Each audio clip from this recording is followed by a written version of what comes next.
the scriptures, and that is where you defeat him. And Satan left him for a season, and the angels came and ministered to him. I'm teaching good?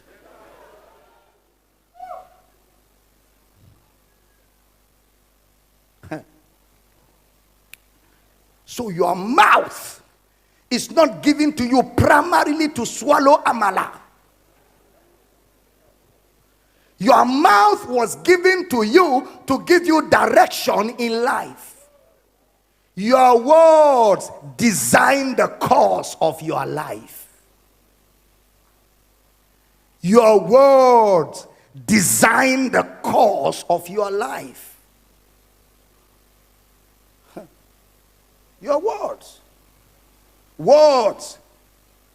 Words. Your mouth is meant to cooperate with God's purpose for your life. Know the things you don't say, and know the things you say. What does Romans 10:5 say? Put it up for me. Romans, the 10th chapter, the 5th verse. For Moses describeth the righteousness which is of the law, that the man which doeth those things shall live by them. Next verse. But the righteousness which is of faith speaketh on this wise, say not in thine heart, who shall ascend into heaven. Say not. There are say nots in life. The righteousness of faith speaketh on this wise, say not in thine heart, oh God, come down. When will you come down? Those are prayers that don't go anywhere. Oh, Father, you still there? Come down. Say not in your heart, who shall raise Christ from the dead? Next verse. But the righteousness which is of faith speaketh. Our righteousness is a speaking righteousness. It's not a deaf and dumb righteousness. It's a speaking righteousness. There are things not to say, and there are things to say.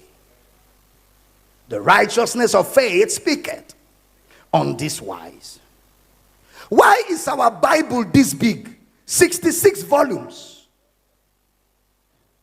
God spoke there a lot.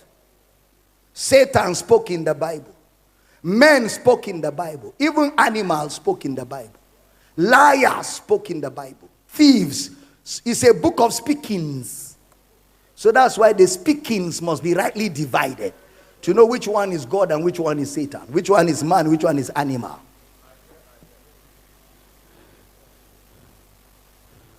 Everything has a voice. Evil has a voice. Unbelief has a voice. Hope has a voice. Hopelessness has a voice. Doubt has a voice. Faith has a voice. Defeat has a voice. Everyone have their own vocabulary. It's all there in the scriptures. If words won't mean something in God's plan, he won't ask us to watch what we say. Know the tone in your voice. Sometimes we speak from our experiences. Sometimes you see a miracle and begin to doubt it. I won't doubt miracles. I'm a believer. I believe God's word. I believe in miracles. I believe that God works miracles. I have experienced miracles in my life. And I have prayed for people and they have received miracles over the years. I believe in miracles. Because as a child of God, you cannot afford to doubt miracles, because even your salvation is a miracle. The believer begins with miracle and the end will be miracle. Mortality shall put on immortality, another miracle. We shall be changed in a moment, in the twinkling of an eye. The birth of Christ, a miracle. His death and resurrection, a miracle. Everything about Christianity is totally enshrined in miracles. It's too late for you to doubt the miraculous. Because a time comes in life where logic fails, science fails, nature fails. That's where miracle comes in.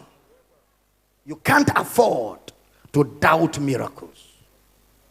Yes, people fake it. Yes, people try to be funny, but that doesn't mean it's not there. It is their greed that makes them go to that length. God still and will always still work miracles.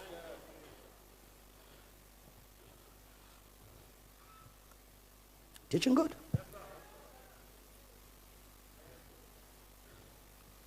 Words mean something. Condemnation has a voice. Defeat has a voice. They say tone to it. I know my life, brothers and sisters. I know how much faith has helped me in life. I have seen many things in my life. It is faith in God that has brought me through. Faith in God.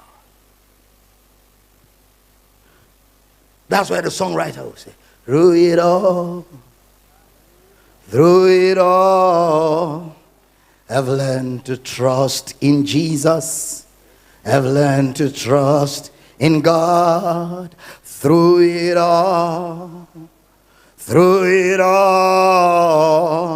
I've learned to depend upon His word. I've been through things in my life. I've been through pain. I've been through disappointments. I've been through betrayal. I've been through hurts. I've been through, blackmail.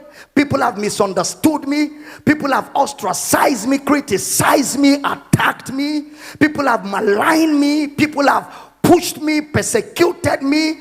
I have fallen. I have risen. I have stumbled, but I'm still standing. Through it all,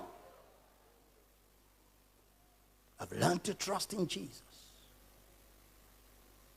To live this life without the faith of God is misery. To live through this dark world without the God factor is misery. Through it all, I've learned to trust. And I've learned to depend upon His word. If I didn't believe, I won't be your pastor today. If I hadn't believed God all through these years, I won't be standing here preaching to you today, building you and raising men all over the world. You must have hope in life. You must believe. Avoid negativity. Stay away from people that are carriers of bad news. Avoid them. If they are friends, sack the friendship. You must know what you can't joke with. You can't joke with people laughing at miracles of healing, because you will need healing. You can't stay where comedians are making caricature of the miracle power of God, because you will need that miracle. A time comes in life. There are things that should not be part of jokes. We war against the works of the devil, and we must be sober. We must be vigilant, because we have a devil that goes about like a roaring lion, seeking whom to devour. So while men slept, the enemy so stirs. You must be alert. And there are jokes you don't tolerate. In Exodus chapter 14, sometimes you see the things we call prayer is just doubt. Just doubt. Praying and crying. After saying, Father, I believe you do, they say, Lord, will you really do it? God called Israel to leave Egypt, but He didn't tell them about the Red Sea. So there are times God won't inform you. If you had told Joseph of Potiphar's wife, maybe Joseph wouldn't have gone there. So sometimes God won't inform you. Israel saw miracles. Pharaoh saw miracles. Pharaoh said, oh yeah, be going, be going. They departed, and Pharaoh goes after them. And then they see the Red Sea. Exodus 14:9. Read for me, JP. Exodus, the 14th chapter, the 9th verse. Read for me. But the Egyptians pursued after them all the horses and chariots of Pharaoh and his horsemen and his army, and overtook them encamping by the sea, beside Pihahiroth, before Baalzephon. Next verse. But when Pharaoh drew nigh, the children of Israel lifted up their eyes, and behold, the Egyptians marched after them, and they were sore afraid, and the children of Israel cried out unto the Lord. So you can imagine what the cry will be after they are so afraid. Father, are you there? Are you there? Info, Father. You will use native language, father language, international language. Oh God, is this how we're going to end? Is this the end?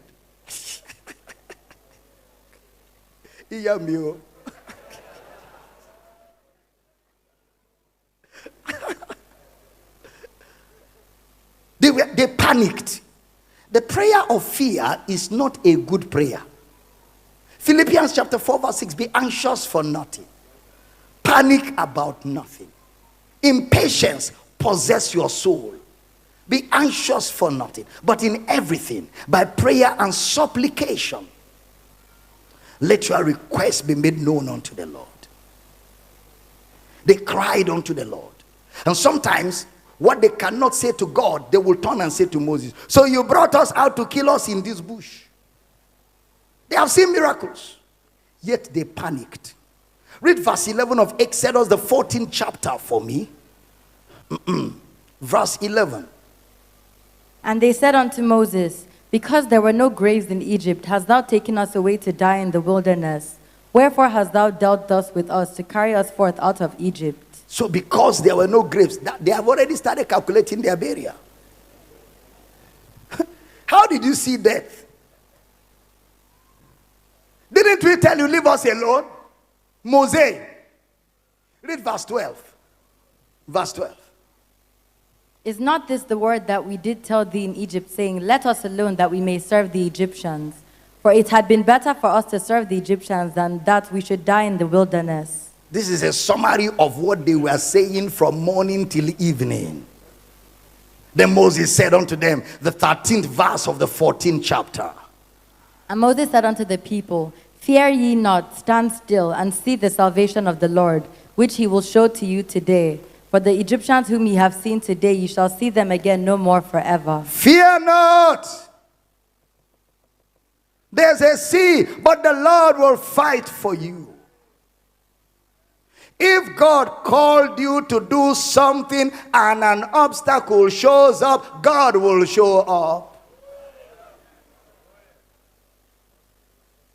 The only thing you need is to be sure that God is with you in that journey. That's all. Once God is with you, all the resources to overcome the obstacle are with you in that journey. For he has said that I may boldly say, the Lord is my helper. I shall not be afraid what man can do to me.